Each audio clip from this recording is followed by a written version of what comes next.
इस वीडियो में आप यूपी टेट 2021 जिसकी परीक्षा 28 नवंबर 2021 को थी, लेकिन पेपर लीक की वजह से परीक्षा रद्द कर दिया गया, उस पेपर के बाल विकास एवं शिक्षण विधि पार्ट का कंप्लीट सोल्यूशन देखने जा रहे हैं। अगर आप यूपी टेट 2021 के 28 नवंबर के पेपर के कंप्लीट सोल्यूशन को देखना चाहते हैं और विगत वर्षों में पूछे गए सभी वर्षों के प्रश्न पत्रों का कंप्लीट सोल्यूशन देखना चाहते हैं, तो इस वीडियो के समाप्त होने के बाद से आप इस वीडियो का डिस्क्रिप्शन जरूर चेक करिएगा। चलिए दोस्तों, इस वीडियो को प्रारंभ करते हैं। पहला प्रश्न पूछा गया था, निम्न में से कौन सा शिक्षण का स्तर नहीं है? ध्यान दीजिएगा, जो शिक्षण का स्तर नहीं है वहीं आपका उत्तर होगा। शिक्षण के 3 स्तर बताए गए हैं। पहला स्मृति स्तर, दूसरा बोध या फिर अवबोध स्तर और तीसरा चिंतन स्तर। देखिए, पहला आपको दिख गया स्मृति स्तर, दूसरा आपको दिख गया अवबोध स्तर और तीसरा चिंतन स्तर को ही प्रत्यावृत्ति स्तर के नाम से जाना जाता है। तो ये तीनों तो आपके उत्तर हैं। प्रश्न में पूछ रहा है कि कौन सा नहीं है, तो जो नहीं है वो होगा आपका अभिप्रेरणा स्तर। चूंकि ये नहीं है इस वजह से आपका उत्तर होगा पहले का ऑप्शन नंबर 3 सही उत्तर है। अगला प्रश्न पूछा गया था, विकास के मनोसामाजिक सिद्धांत का प्रतिपादन किसने किया था? देखिए, इसका सही उत्तर हो जाएगा ऑप्शन नंबर 3 एरिक्सन ने। इन्होंने पूरे मनुष्य की जो जीवन पर्यंत विकास होता है वो मनोसामाजिक सिद्धांत के अनुसार 8 चरणों में होता है। तो ये भी प्रश्न में पूछा जा सकता है कितने चरण में होते हैं, तो आपका उत्तर हो जाएगा 8। और चूंकि प्रश्न में सिर्फ इतना पूछा गया है मनोसामाजिक सिद्धांत का प्रतिपादन किसने किया है, तो इसका ऑप्शन नंबर 3 एरिक्सन सही उत्तर है। अगला प्रश्न पूछा गया था, निम्न में से कौन सा थॉर्नडाइक द्वारा दिया गया अधिगम का मुख्य नियम नहीं है? जो नहीं होगा वहीं आपका उत्तर होगा। देखिए, थॉर्नडाइक ने 3 मुख्य नियम दिए थे और 6 गौड़ नियम दिए थे। पहला मुख्य नियम ये कहता है तत्परता का नियम, यानी कि जिसे सीखना है वो खुद अंदर से मोटिवेटेड होगा, यानी तत्पर होगा सीखने के लिए, तभी वो अधिगम कर सकता है।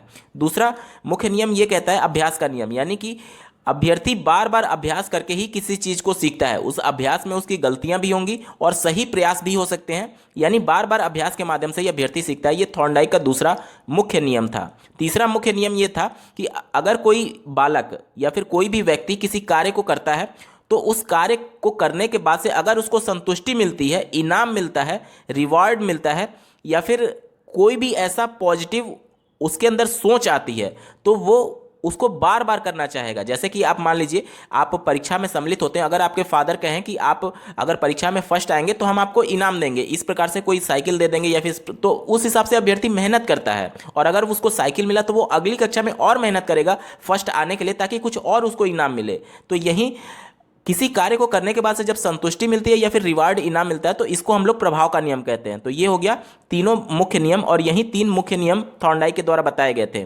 इसके अलावा जो चौथा ऑप्शन दिया गया है अभिवृत्ति का नियम, ये मुख्य नियम नहीं बल्कि गौड़ नियम था, जो कि थॉर्नडाइक के द्वारा बताया गया था। प्रश्न में आपसे मुख्य नियम नहीं है पूछा गया, इस वजह से ऑप्शन नंबर 4 अभिवृत्ति का नियम आपका सही उत्तर हो जाएगा। अगला प्रश्न पूछा गया था, कोहलर और कोफ्का के अनुसार सीखना होता है। तो आपने बहुत पढ़ा होगा सूझ का सिद्धांत, यही सिद्धांत कोहलर और कोफ्का के द्वारा दिया गया था। तो उनके अनुसार जो सीखना होता है, जो अधिगम होता है, वो सूझ द्वारा होता है। तो चौथे का ऑप्शन नंबर 1 सही उत्तर है। अगला प्रश्न पूछा गया था, सामाजिक निर्माणवाद के जनक कौन थे?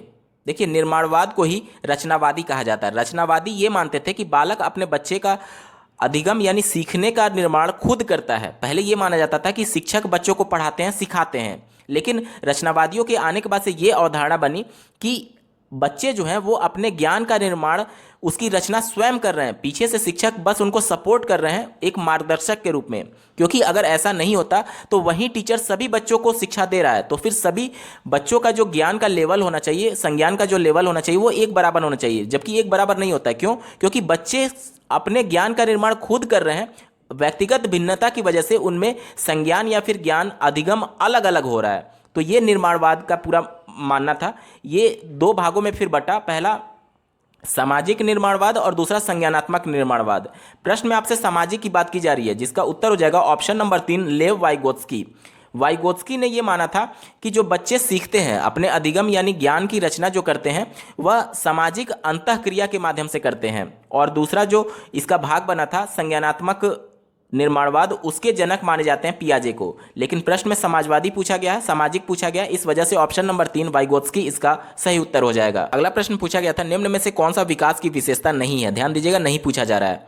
पहला ऑप्शन दिया गया है दिशात्मक होना। विकास हमेशा एक दिशात्मक होता है। इसका मतलब क्या हुआ? देखिए, बालक पहले शैशवावस्था में होता है, फिर बाल्यावस्था में, फिर किशोरावस्था में और अंत में प्रौढ़ावस्था में जाता है। ये एक दिशा को डिनोट कर रहा है। कभी भी ऐसा नहीं होगा कि प्रौढ़ावस्था से फिर बालक शैशवावस्था या किशोरावस्था में आ जाए। यानी कि एक ही दिशा में बढ़ने को हम लोग एक दिशात्मक होना कहते हैं। ये होता है विकास में, इस वजह से आपका उत्तर नहीं होगा, क्योंकि प्रश्न में आपसे नहीं पूछा गया है। ठीक है, दूसरा ऑप्शन देखिए, संचयी होना। विकास की प्रत्येक अवस्था कुछ गुणों को अपने अंदर एकत्रित करती जाती है, मतलब कि वो अपने अंदर समाहित करती जाती है, इसे ही हम लोग संचयी कहते हैं। यानी कुछ विशेष गुणों को अपने अंदर समाहित की रहती है, संचयी की रहती है, ये विकास की विशेषता है और है। इस वजह से आपका उत्तर नहीं होगा, क्योंकि नहीं पूछा गया। ठीक है, तीसरा ऑप्शन देखिए, विशिष्ट होना। अभी हमने देखा कि कुछ विशेष गुणों को अपने अंदर समाहित करता है। जैसे कि मान लीजिए किशोरावस्था की अगर बात की जाए तो उसके कुछ विशिष्ट गुण होते हैं। प्रौढ़ावस्था की बात की जाए, शैशवावस्था की बात की जाए, सबकी अलग अलग विशिष्ट यानी स्पेसिफिक प्रॉपर्टीज होती हैं। इसी वजह से विकास विशिष्ट होता है, ये स्वीकार किया गया है। इस वजह से आपका उत्तर नहीं होगा। ठीक है, एक ही ऑप्शन आपका बचा, अनियंत्रित एवं स्वतंत्र होना। देखिए, विकास कभी भी स्वतंत्र नहीं होता है, ये अपने चरणों में एक दूसरे से संबद्ध होता है। इस वजह से स्वतंत्र तो हो ही नहीं सकता। ठीक है, और अनियंत्रित भी नहीं होता है, क्योंकि ऐसा नहीं है कि आपके जब बालक शैशवावस्था में है तो उसके हाथ अचानक से 60 साल वाले एज के बराबर उसके हाथ या फिर पैर बढ़ जाएंगे। ऐसा नहीं होता, अनियंत्रित नहीं होता है। ये तो कंफर्म है कि नियंत्रित फॉर्म में ही चलेगा। भाई, जिस एज का वो बच्चा होगा उसी एज के हिसाब से तो उसका मानसिक या फिर शारीरिक विकास होगा, तो फिर ये अनियंत्रित कहाँ हुआ? ये चीज़ें तो नियंत्रण में है ना, कि उसी पैटर्न पर वो विकास हो रहा है। यानी यही एक ऐसी विशेषता है अनियंत्रित और स्वतंत्र होना, जो कि विकास में नहीं पाई जाती है, क्योंकि विकास स्वतंत्र नहीं होता है, संबद्ध होता है, और प्रश्न में नहीं पूछा गया था। इस वजह से ऑप्शन नंबर 4 ही आपका सही उत्तर होगा। अगला प्रश्न पूछा गया था, हेरिडिटरी जीनियस पुस्तक के लेखक कौन है? ऑप्शन नंबर 1 गाल्टन इसका सही उत्तर हो जाएगा। अगला प्रश्न पूछा गया था, संज्ञानात्मक संप्राप्ति का न्यूनतम स्तर है। न्यूनतम स्तर कहने का मतलब कि पहला स्तर आपसे पूछा जा रहा है, और अधिकतम स्तर पूछा जाता, यानी कि अंतिम चरण, अंतिम स्तर आपसे पूछा जा रहा है। प्रश्न में न्यूनतम की बात की गई थी। देखिए, संज्ञानात्मक संप्राप्ति का जो स्टेप होता है, जो चरण होता है, सबसे पहले अभ्यर्थी को ज्ञान होगा, फिर उसकी समझ होगी जिसे बोध कहा जाता है। पहले ज्ञान, फिर बोध, फिर उसके बाद उसका प्रयोग करेगा जिसे अनुप्रयोग कहा जाता है, फिर विश्लेषण, फिर संश्लेषण, और लास्ट में मूल्यांकन होता है। तो सबसे पहला स्टेप क्या हो रहा है? उसको ज्ञान हो रहा है। तो ज्ञान जो है वह न्यूनतम स्तर होगा संज्ञानात्मक प्राप्ति का। 8वें का ऑप्शन नंबर 1 सही उत्तर है। अगला प्रश्न पूछा गया था, सूक्ष्म शिक्षण का अंतिम सोपान क्या है? यानी अंतिम चरण आपसे पूछा जा रहा है। देखिए, सूक्ष्म शिक्षण में कुल 6 चरण होते हैं। पहला योजना बनाना, दूसरा शिक्षण करना, तीसरा पृष्ठ पोषण, यानी कि जो आपने पढ़ाया है उसका फीडबैक लेना कि आपके शिक्षण कौशल में कुछ कमी तो नहीं रह गई है। उसके बाद से अगर कोई कमी रह गई है तो फिर से पुनः योजना बनाया जाना, ये चौथा चरण हो गया। 5वां चरण होता है पुनः शिक्षण, यानी योजना आपने बना लिया, फिर से शिक्षण करेंगे, और अंत में होता है पुनः पृष्ठ पोषण, यानी पुनः प्रतिपुष्टि, पुनः आप फीडबैक लेंगे। उसके बाद से ये चरण फिर से दोहराए जाते हैं। तो अंतिम चरण क्या हो गया? आप अंतिम बार फिर से फीडबैक ले रहे हैं, जिसे हिंदी में पुनः प्रतिपुष्टि कहा जाता है। ऑप्शन नंबर 3 सही उत्तर होगा। अगला प्रश्न पूछा गया था, गिलफोर्ड के अनुसार अपसारी चिंतन में आवश्यक है। अपसारी चिंतन कहने का मतलब सृजनात्मकता की बात की जा रही है, यानी आउट ऑफ बॉक्स सोचना। उसके लिए देखिए, गिलफोर्ड ने इसके लिए 4 तत्व बताए हैं। पहला धारा प्रवाह, जिसे विचार प्रवाह भी कहा जाता है, दूसरा मौलिकता, तीसरा लचीलापन, और चौथा विस्तारण। तो एक ही इसमें मैच कर रहा है, विचार प्रवाह आपका सही उत्तर होगा। देखिए, और सब ऑप्शंस क्यों नहीं हो सकते? देखिए, श्रेणीकरण, ये जरूरी नहीं है कि आप चीज़ों को एक श्रेणीबद्ध तरीके से सोचें। आप अगर एक ही प्रश्न के अलग अलग मौलिक उत्तर निकाल लेते हैं, वो भी सृजनात्मकता कहा जाता है। इस वजह से ये ऑप्शन आपका नहीं हो सकता। ठीक है, दूसरा देखिए, गणितीय तर्क, ऐसा नहीं है कि जो बालक सृजनात्मक होगा उसमें मैथमेटिकल क्रिटिकल थिंकिंग ही ज़्यादा प्रभावी होगी, वो किसी अन्य फील्ड में भी अलग अलग तरीके से हल निकाल सकता है। तो ये जरूरी नहीं है कि उसमें गणितीय तर्कणा हो ही हो। इस वजह से ये भी ऑप्शन आपका नहीं हो सकता। ठीक है, तीसरा देखिए, एक समाधान, जब किसी प्रॉब्लम का एक ही समाधान होगा तो फिर अपसारी चिंतन कहाँ हुआ? अपसारी चिंतन का ही मतलब होता है कि आउट ऑफ बॉक्स सोचना, एक प्रश्न के कई सारे नियमों के तहत कई सारे हल उसका निकालना। तो यहाँ तो एक समाधान की बात हो रही है जो कि उसका विरोध कर रहा है, इस वजह से उत्तर नहीं हो सकता। एक ही ऑप्शन बचा, विचार प्रवाह, जो कि उसका एक प्रमुख तत्व होता है। 10वें का ऑप्शन नंबर 2 सही उत्तर है। अगला प्रश्न पूछा गया था, मस्तिष्क उद्वेलन विधि के प्रतिपादक कौन है? तो इसका सही उत्तर हो जाएगा ऑप्शन नंबर 2 ऑसबोर्न। अगला प्रश्न था प्रासंगिक अंतर्बोध परीक्षण से कौन संबंधित है। देखिए इससे CD मॉर्गन भी और HA मुरे भी संबंधित है, यानी कि ऑप्शन नंबर 3 इसका सही उत्तर हो जाएगा, 1 और 2 दोनों। 13वां प्रश्न पूछा गया था सृजनात्मक चिंतन की प्रथम अवस्था कहलाती है। देखिए सृजनात्मक चिंतन में कुल 4 अवस्थाएं होती हैं, चारों अवस्थाएं बिल्कुल क्रम से दी गई हैं और पहला अवस्था आपसे पूछा जा रहा है जो कि आयोजन होता है, यानी कि प्लानिंग। सबसे पहले आप समस्या पर विचार करते हैं, ठीक है। उसके बाद से सुप्तावस्था होता है जिसमें कोई खास उसका समाधान नहीं मिल पाता है। उसके बाद से तीसरे अवस्था में अचानक से कोई उसका हल निकलता है, यानी कि प्रबोधन होता है, ठीक है। और चौथे अवस्था में उसका मूल्यांकन किया जाता है और मूल्यांकन के बाद अगर संशोधन की आवश्यकता होती है तो उसमें संशोधन किया जाता है। पहले अवस्था की बात की गई थी, इस वजह से ऑप्शन नंबर 1 आयोजन इसका सही उत्तर है। अगला प्रश्न पूछा गया था उद्दीपक अनुक्रिया सिद्धांत का प्रतिपादन किया था। ऑप्शन नंबर 1 थार्नडाइक इसका सही उत्तर है। अगला प्रश्न पूछा गया कौन से कारक अधिगम को प्रभावित करते हैं। पहला दिया गया व्यक्तिगत कारक, ये सही होता है क्योंकि मान लीजिए अगर कोई व्यक्ति किसी समस्या से जूझ रहा है जिसकी वजह से वो पढ़ नहीं पा रहा है तो वो उसका अधिगम प्रभावित होगा, क्योंकि समस्या व्यक्तिगत थी इस वजह से उसका अधिगम प्रभावित हुआ, यानी ये उत्तर सही हो सकता है। दूसरा देखिए वातावरण संबंधी कारक, आप जिस वातावरण में रहते हैं उसका पूरा प्रभाव आपके अधिगम पर परिलक्षित होता है, यानी ये भी उत्तर सही है। तीसरा देखिए सामाजिक कारण, जिस सामाजिक क्षेत्र से वो आ रहा है, सामाजिक सांस्कृतिक क्षेत्र से, वो भी अधिगम पर पूरा प्रभाव डालती है, यानी ये भी उसको प्रभावित करेगा। तीनों ऑप्शन सही है, इस वजह से तीनों को टिक नहीं कर सकते। एक ही ऑप्शन आपका बचा उपयुक्त सभी, जिसमें सभी तीनों ऑप्शन इंक्लूडेड हैं, तो 15वें का ऑप्शन नंबर 4 सही उत्तर होगा। अगला प्रश्न पूछा गया बहुबुद्धि का सिद्धांत किसने दिया था। ऑप्शन नंबर 3 गार्डनर इसके सही उत्तर होंगे। 17वां प्रश्न पूछा गया था स्पीयरमैन ने दिया है। ऑप्शन नंबर 1 बुद्धि का द्विकारक सिद्धांत इसका सही उत्तर होगा। स्पीयरमैन ने द्विकारक सिद्धांत दिया था। इस सिद्धांत के अनुसार उन्होंने बताया कि 2 कारक होते हैं बुद्धि के, पहला जी कारक जिसे जी फैक्टर बोलते हैं और दूसरा एस कारक। जी मतलब कि जनरल सामान्य बुद्धि और स्पेसिफिक यानी विशिष्ट बुद्धि। अब देखिए उन्होंने ये उदाहरण के माध्यम से बताया कि मान लीजिए कि एक ही व्यवसाय से जुड़े अलग अलग लोगों के लिए जी और एस 2 बुद्धि कारक काम करती है। अब जैसे समझिए मान लीजिए एक ही व्यवसाय, डॉक्टर व्यवसाय से जुड़े 2 डॉक्टर हैं। अब एक डॉक्टर दूसरे डॉक्टर के पास मरीज को रेफर करता है, यानी कि उसके पास वो जनरल एबिलिटी तो थी, वो सामान्य बुद्धि तो थी जो डॉक्टर में होनी चाहिए, लेकिन पर्टिकुलर किसी समस्या को सॉल्व करने के लिए स्पेसिफिक यानी स्पेशल जो एबिलिटी की आवश्यकता थी वो दूसरे डॉक्टर के पास थी जिसके पास उसने रेफर किया है मरीज को। यानी कि जनरल तो दोनों में था, जनरल वाला जो बुद्धि था वो दोनों में था, लेकिन स्पेशल वाला किसी एक के पास था जिसमें जनरल तो था और स्पेशल भी था। इस वजह से उन्होंने द्विकारक सिद्धांत दिया था और यह सिद्धांत दिया है स्पीयरमैन ने। उम्मीद करता हूं आपको समझ में आ रहा होगा। 18वां प्रश्न पूछा गया था प्रोजेक्ट विधि संबंधित है, तो प्रोजेक्ट विधि किलपैट्रिक के द्वारा दिया गया था। ऑप्शन नंबर 1 सही उत्तर है। 19वां प्रश्न पूछा गया था पाठ्य योजना में छात्र के पूर्व अधिगम से संबंधित है। इसका उत्तर हो जाएगा ऑप्शन नंबर 2 प्रस्तावना प्रश्न।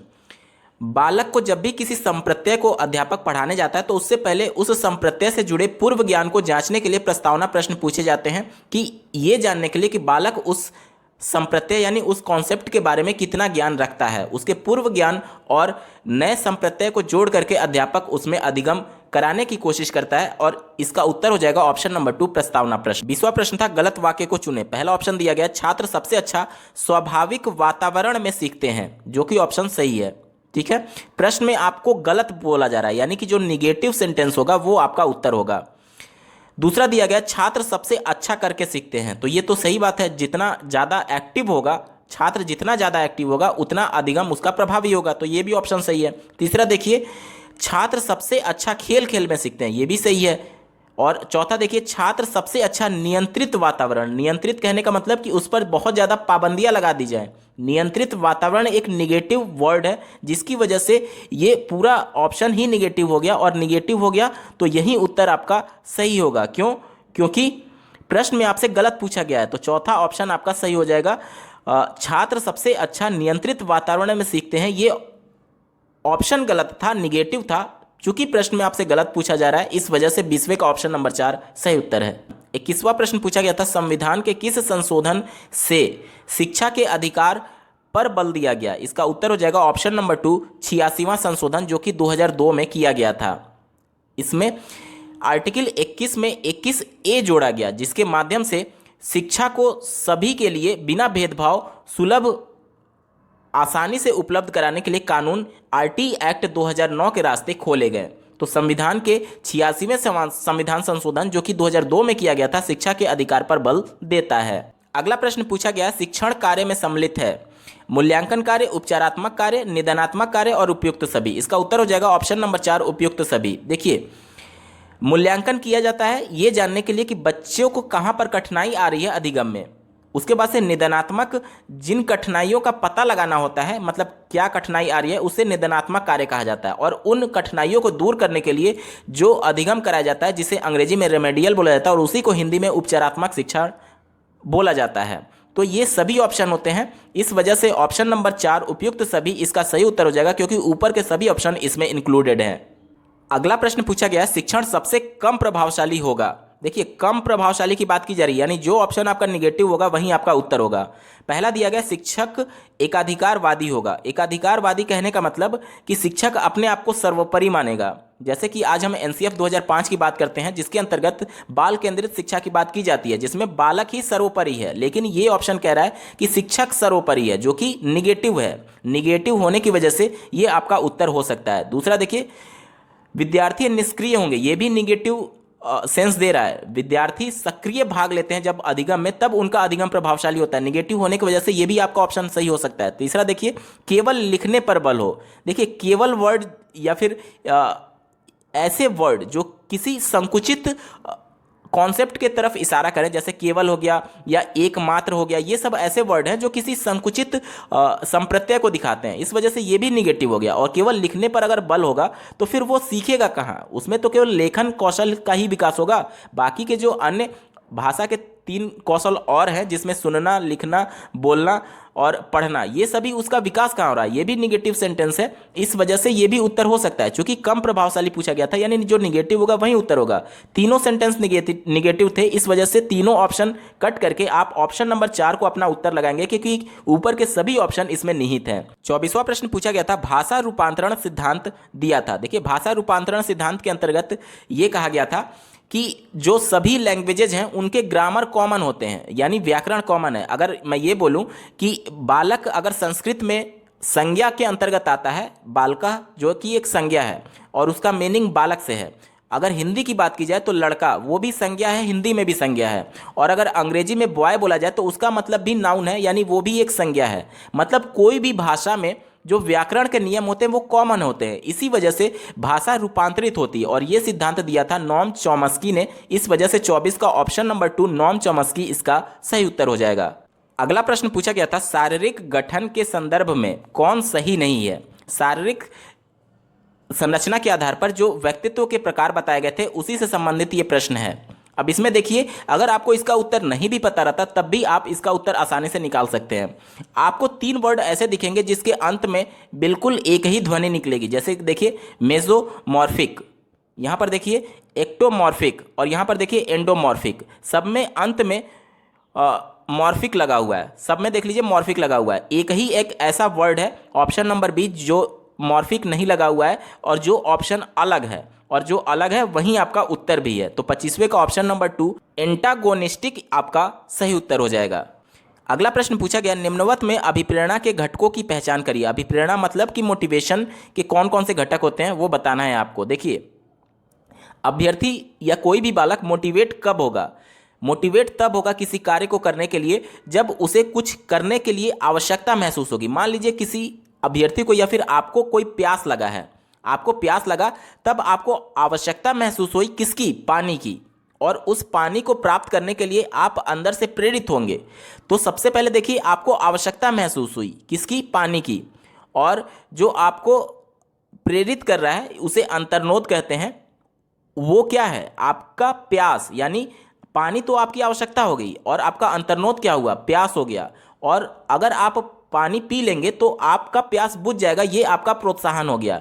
यानी कि अभिप्रेरणा में ये तीनों ऊपर वाले इंक्लूडेड होते हैं। इस वजह से ऑप्शन नंबर 4 आपका सही उत्तर हो जाएगा।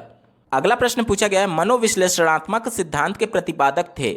ऑप्शन नंबर 1 सिगमंड फ्रायड इसका सही उत्तर है। अगला प्रश्न पूछा गया है, निम्नलिखित में से कौन स्किनर द्वारा प्रतिपादित अधिगम से संबंधित नहीं है? ध्यान दीजिएगा, नहीं है पूछा जा रहा है, कौन स्किनर से संबंधित नहीं है। पहला दिया गया है अभिक्रमित अनुदेशन सामग्री, ये स्किनर से संबंधित था उनके सिद्धांत से, इस वजह से ये आपका उत्तर नहीं होगा। दूसरा देखिए व्यक्ति निर्धारित अनुदेशन, ये भी संबंधित था, इस वजह से उत्तर नहीं होगा। तीसरा देखिए इस पर हम लोग बाद में चर्चा करेंगे। चौथा देखिए व्यवहार रूपांतरण तकनीक, ये भी संबंधित था, इस वजह से आपका उत्तर नहीं होगा। और जो तीसरा ऑप्शन है ये स्किनर से संबंधित नहीं था, क्योंकि त्रुटियों से के माध्यम से सीखना ये थॉर्नडाइक ने बताया था। ठीक है, तो इस वजह से ये स्किनर से संबंधित नहीं था, थॉर्नडाइक से संबंधित था, इस वजह से इसका उत्तर हो जाएगा ऑप्शन नंबर 3। 29वां प्रश्न पूछा गया है विभिन्न योग्यताओं एवं रुचियों वाले। यहां पर देखिए विभिन्न योग्यता और रुचि कहने का मतलब कि सबकी योग्यता एक समान नहीं है, वाले विद्यार्थियों हेतु कौन सा मूल्यांकन अधिक उपयोगी होगा। देखिए आंतरिक मूल्यांकन, बाह्य मूल्यांकन, प्रायोगिक मूल्यांकन और सतत एवं व्यापक मूल्यांकन, यही आपका उत्तर सही होगा, क्योंकि इस मूल्यांकन के दौरान सभी अभ्यर्थियों का लगातार उनके हर स्टेप पर उनका मूल्यांकन होता रहेगा, यानी कि उनको कई बार चांसेस मिलेंगे उनको मूल्यांकित करने के। तो ये आपका उत्तर ज़्यादा व्यापक है, और सीटेट की परीक्षा या फिर यूपी टेट की परीक्षा में वो ऑप्शन ज़्यादा सही होने के चांसेस होते हैं जो कि ज़्यादा व्यापक होता है। 29 का ऑप्शन नंबर 4 सतत एवं व्यापक मूल्यांकन सही उत्तर है। दोस्तों आपको ये वीडियो कैसा लगा कमेंट करके जरूर बताइएगा, क्योंकि आपके विचार हमारे लिए बहुत ही बहुमूल्य हैं। अंतिम प्रश्न पूछा गया था निम्न में से कौन अनुदेशनात्मक उद्देश्यों से संबंधित ब्लूम के वर्गीकरण के संज्ञानात्मक पक्ष से संबंधित नहीं है। ध्यान दीजिएगा संज्ञात्मक पक्ष से संबंधित नहीं है पूछा जा रहा है। देखिए ज्ञान, अवबोध और विश्लेषण ये संज्ञानात्मक पक्ष से संबंधित होता है, प्रश्न में नहीं पूछा गया है, तो इसका सही उत्तर हो जाएगा ऑप्शन नंबर 3 चरित्र निर्माण, क्योंकि ये भावात्मक पक्ष से संबंधित होता है। तो तीसरे का ऑप्शन नंबर 3 सही उत्तर है। दोस्तों यूपी टेट 2021 28 नवंबर के पेपर 1 के पार्ट 1 का कंप्लीट सोल्यूशन आपने देखा। अगर आप इस पेपर के कंप्लीट सोल्यूशन को देखना चाहते हैं और पहले के वर्षों के पूछे गए यूपी टेट के पेपर का कंप्लीट सोल्यूशन देखना चाहते हैं, तो इस वीडियो के डिस्क्रिप्शन में आप जा करके सभी लिंक पर क्लिक करके आप सभी पेपर को 1 बाय 1 देख सकते हैं। इस वीडियो को देखने के लिए आपका बहुत बहुत धन्यवाद। भगवान करे आपका दिन शुभ हो।